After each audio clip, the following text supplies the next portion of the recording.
I'd like to talk with you this evening about being hungry. Somebody said, I'm hungry and it's something I'd like to share some ideas and thoughts with you. I'm not asking that you believe anything that I say. I'm not asking that you agree with me. I'm merely asking that you stand on and in the conversation that we'll share with you this evening. And if there's something that I say that can fit and work for you, I say use it. If not, discard it and let it be. Is that all right? Say that's fair enough. Very good. All right. One of the things I've realized, and many of us have, is that if you want something out of life, if you want to change yourself, if you want to acquire something, if there's some goal that you want to reach, that is really not easy, as some people will make us feel.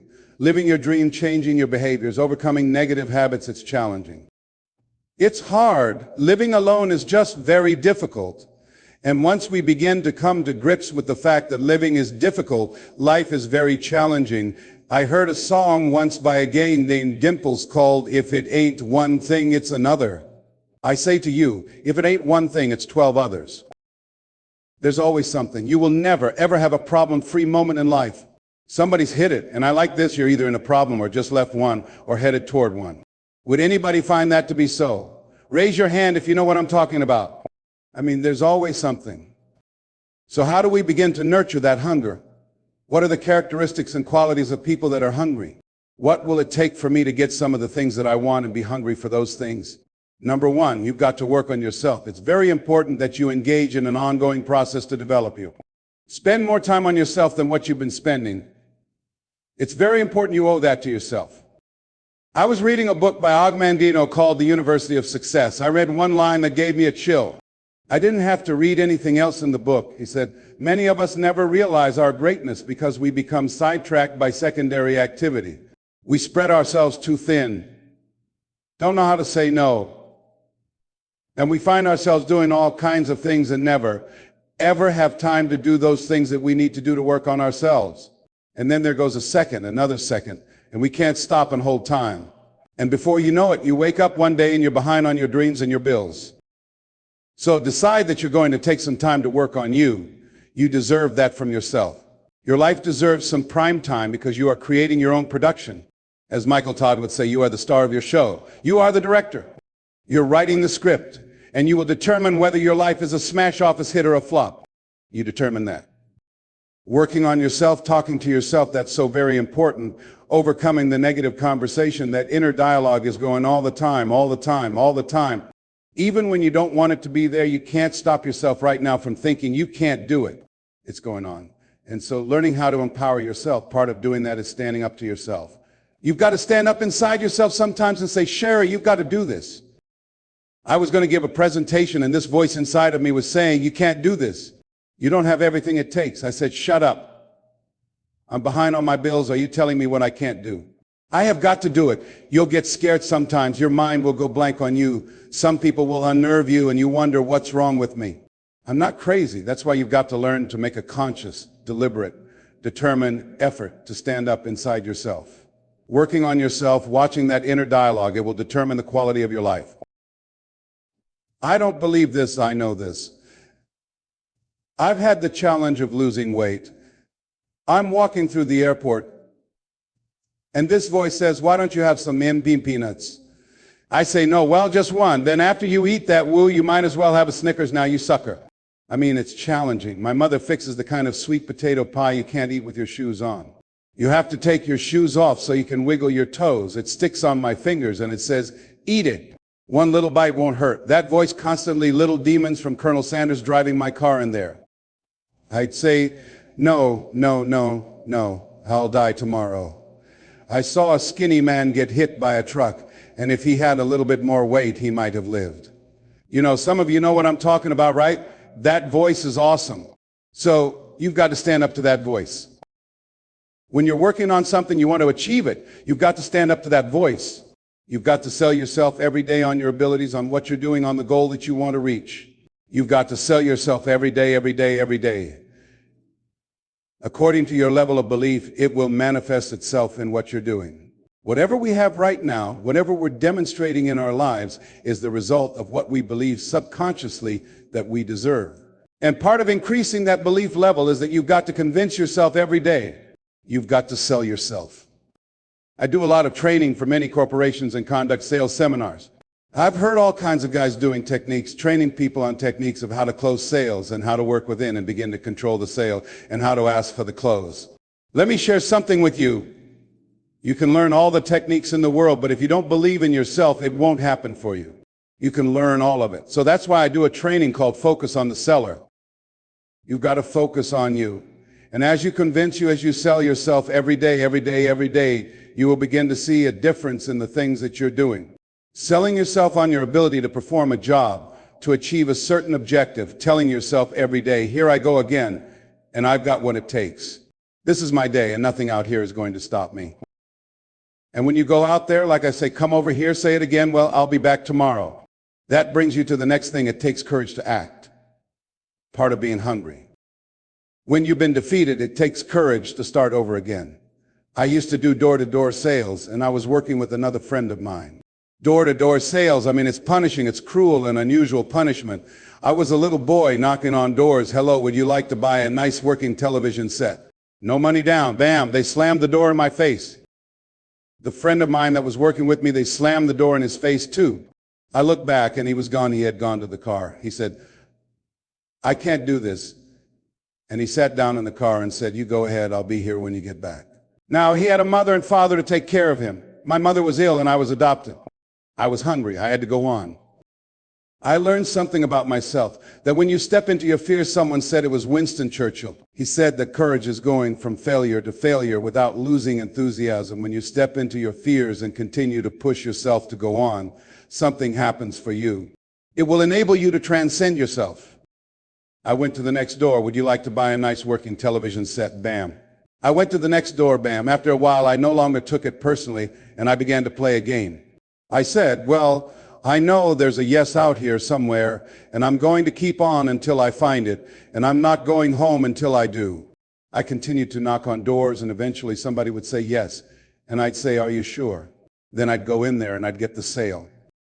When you have something you want to do, if you don't develop the courage to do that which has been given to you to do, and you spend a lot of time going around trying to convince other people or trying to get their approval, what will happen is that you will lose your nerve. Other people will convince you that what you're doing doesn't have any value, and you'll give up on your dream. It's an interesting thing about life. I've also found that if you don't have the courage to act sometimes, and particularly if you have something special to do, life will move on you. If it weren't for life, I would still be a disc jockey. I didn't just leave voluntarily to go to the state legislature. I was fired. I was working on a job. And I came home one day. I was married at the time, and I told my former wife, I said, that guy Bert I work for is stupid. She said, if he's so stupid, why does he sign your paycheck? Now you see why I divorced her, right? I couldn't stand her. That night I could not sleep. Well, here was a guy who was controlling my life. I was going through all kinds of changes because this man controlled my paycheck. It was Carlyle who said, truth crushed to earth shall rise again. Winston Churchill said, the truth is incontrovertible.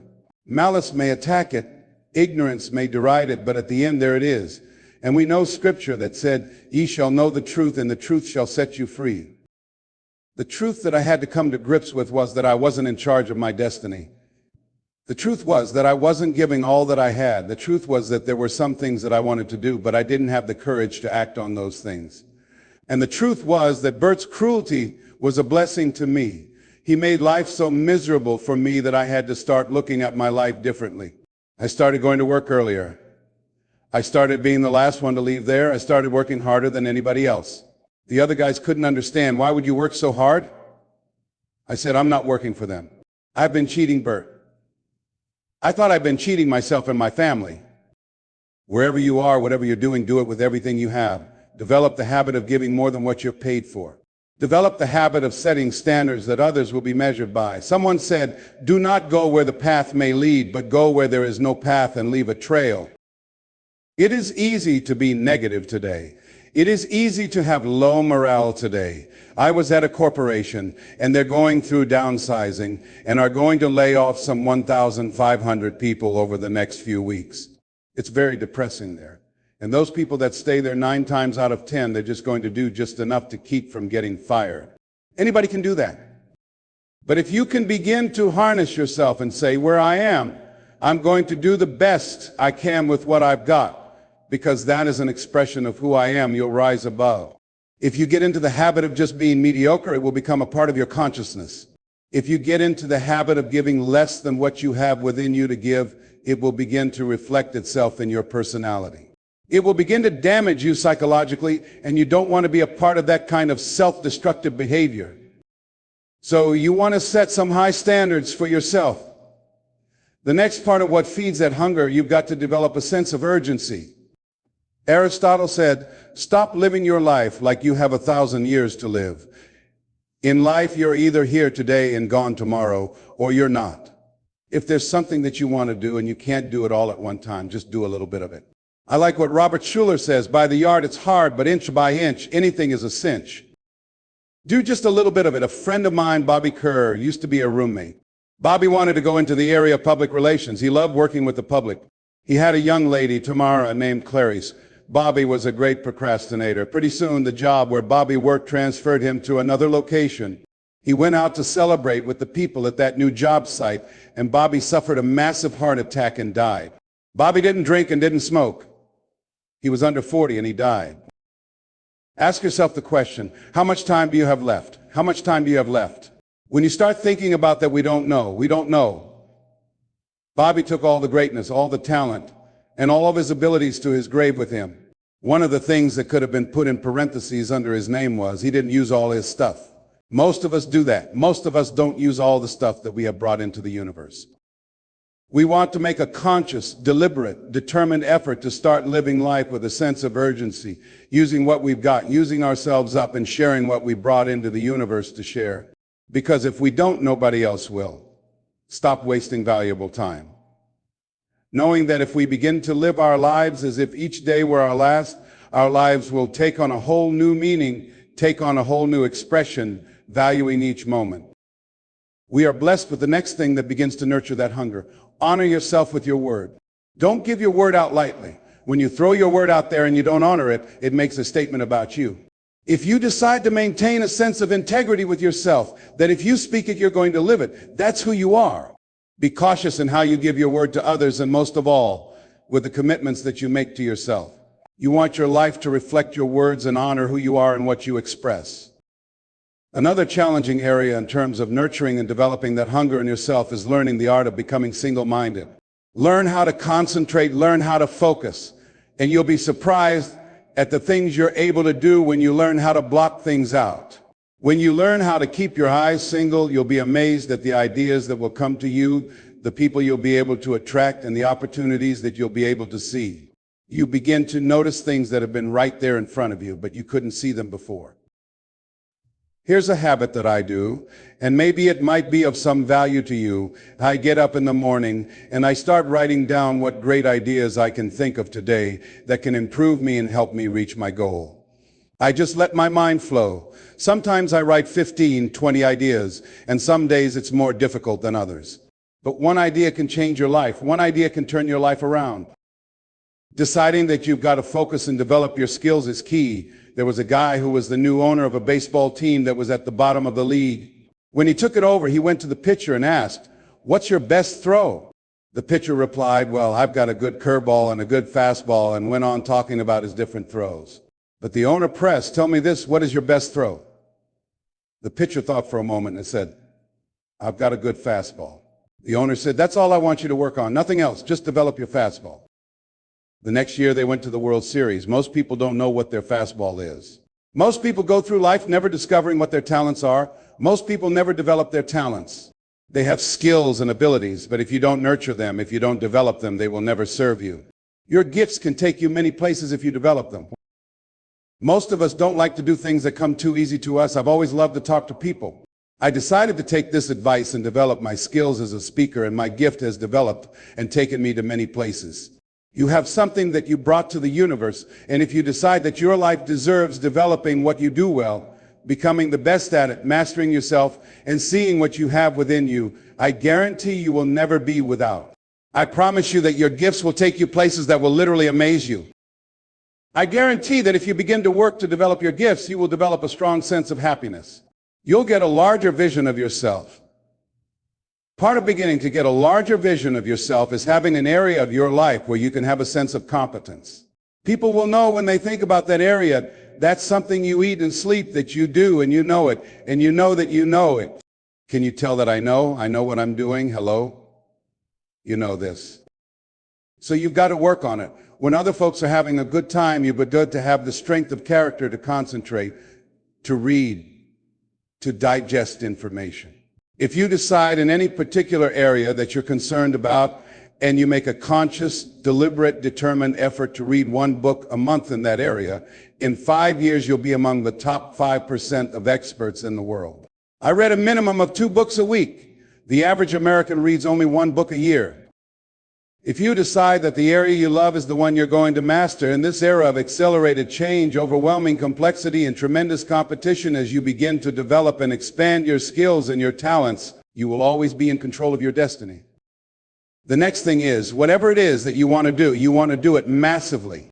A friend of mine was telling me that his sales were down. I asked, how many phone calls do you make a day? He said, 25. I said, double them. Make 50 or 75 or 100. He said, oh man, that's just too much. I said, what do you mean too much? You're behind on your bills and you're talking about too much. You know one way to get back on your feet real quick, miss 2 car payments. You're talking about your time. There's no competition out here. Decide that you're going to push yourself. Most people won't do that. Most people give up on themselves easily. The human spirit is powerful. There's nothing more powerful. It's hard to kill the human spirit. Benjamin Disraeli, a man who became the head of a country at a time when Jews were not allowed out after 10 o'clock, was once asked, how did you do it? How did you achieve against such great odds? He said, nothing can resist the will of a people that will stake even their existence on the extent of their purpose for good. When you have a made-up mind, when you decide that you want to do something, I was reading something the other day that said the power to hold on in spite of everything, the power to endure, this is the winner's quality. The hunger, the ability to face defeat again and again without giving up, this is a winner's quality. You have that quality within you. When you're hungry, you don't care about the facts. You don't care about the odds. Doug Williams, who played for the Washington Redskins as a quarterback, and John Elway of the Denver Broncos in the Super Bowl. Everyone was talking about Elway. After the Super Bowl, when Doug Williams made a historic passing game, they asked him, how were you able, in spite of all that negative publicity saying that you couldn't win, how did you do it? He said, I ignored my critics. I just didn't pay any attention to them. I ignored myself because they kept on saying it so much that there were times I doubted whether or not I could do what I needed to do. There's a Doug Williams in everybody here, that greatness in you, and you've got to learn how to tune out the critics outside and the critic inside. Since I'm going to do this, I'm going to harness my will, and I'm not going to let anything stop me. I deserve this. I'm going to do it. And this way I told him, start increasing your calls. Make 100 calls a day. I got a callus in my ear, Mike. You can't see it, but it's there.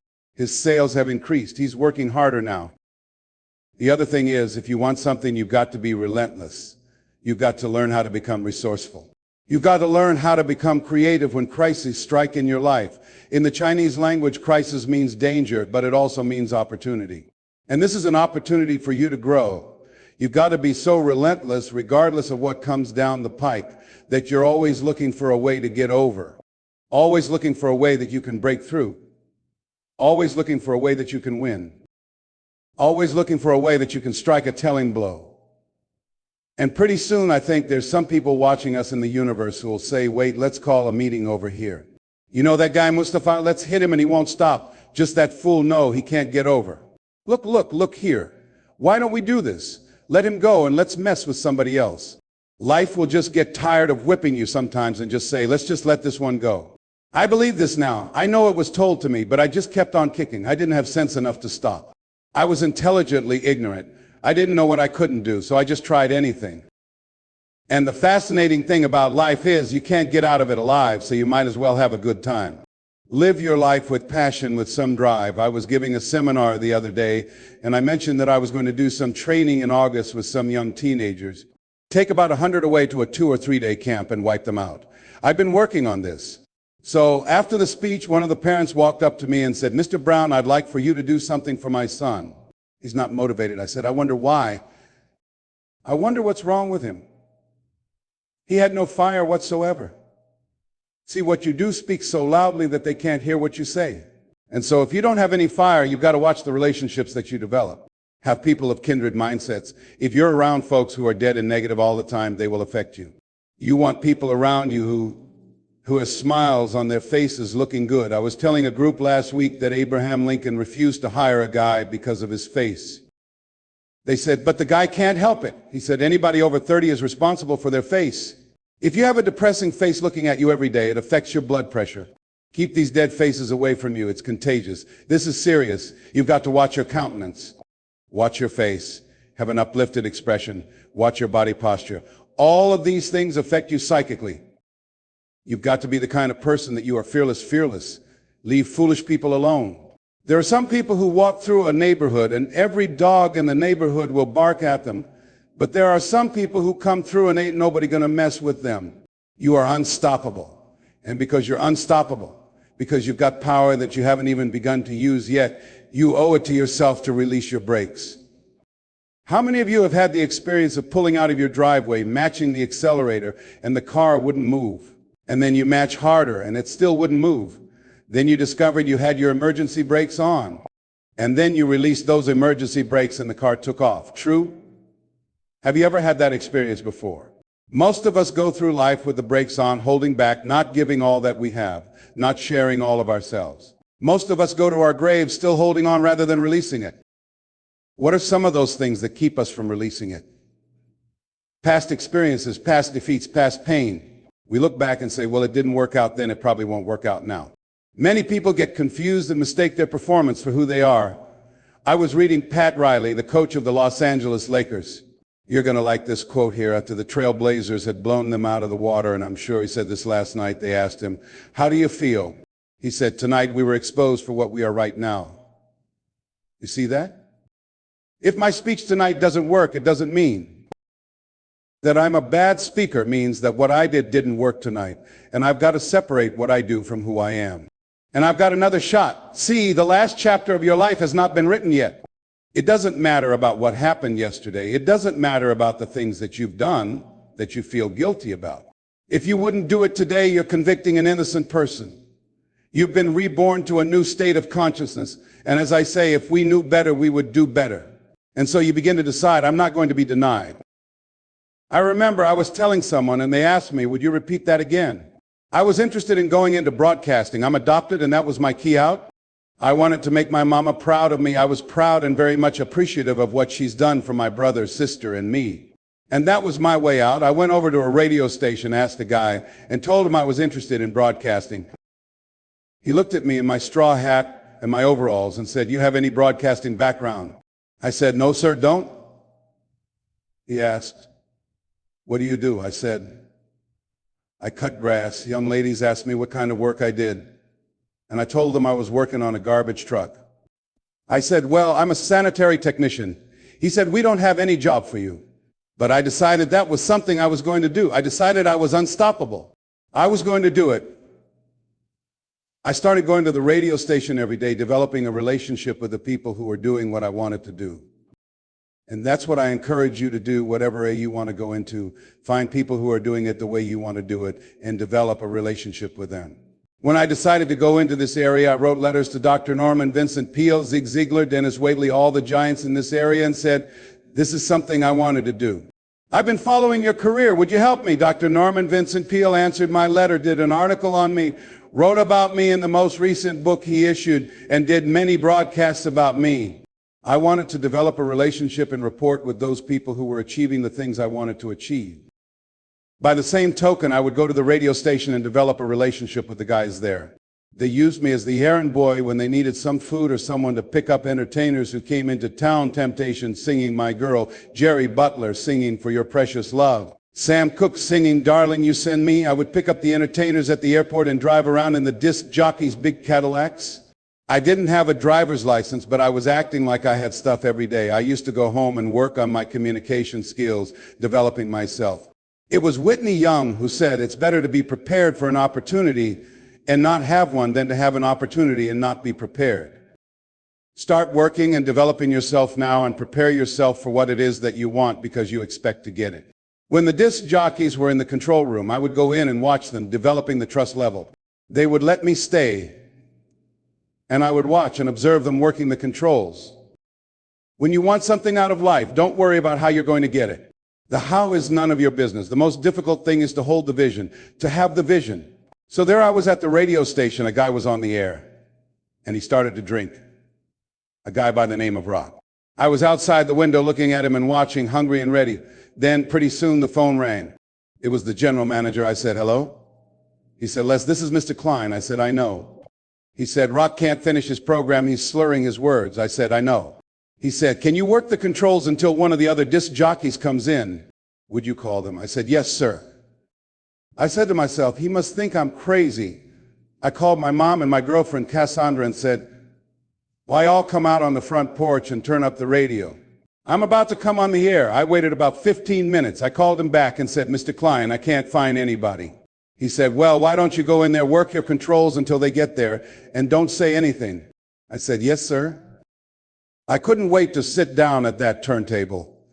I said, look out, this is me, LB Triple P, Lester on a platter, plain papa. There were none before me, and there will be none after me. Therefore, that makes me the one and only, your insane Love Domingo, certified, bona fide, then doubly qualified to bring you satisfaction and a whole lot of action. Look out, baby, I'm your lab man. I was already shaking somebody's hand on your right and left and saying, you've got to be hungry. Well, you are something else. You want to be persistent about what it is that you want to achieve. Alexander Graham Bell said, what this power is, I cannot say. All I know is that it exists. And it becomes available only when a man or woman is in that state of mind in which he or she knows exactly what he or she wants and is fully determined not to quit until they find it. When our children are learning how to walk, how many times will your baby attempt to walk and fall? And you just say, just sit down. Don't try anymore. You've fallen 20 times. Just sit down somewhere, busting your lip and everything. You don't say that, they'll walk when they walk. That's when they'll walk. Les, when will you be known nationally as the motivator? I will be known when I'm known. That's when I'll be known. Don't get caught up in saying, well, I've tried it 4 or 5 times and things didn't work out. If there's something that you want and you're hungry for it, you've got to do whatever is necessary. And when you give the best you can, and that's not enough, you must do what is required. Don't give up on yourself. Don't throw the towel in so quickly. Many people give up on the 1-yard line. If they have the determination just to keep on marching, it's a funny thing about life. If you're home one day and someone is knocking on the door and you say, I don't want to be bothered today, and if that person just keeps on knocking, can you believe that fool is still knocking? Pretty soon you'll say, what is it? What do you want? And that's how you've got to be about your dream.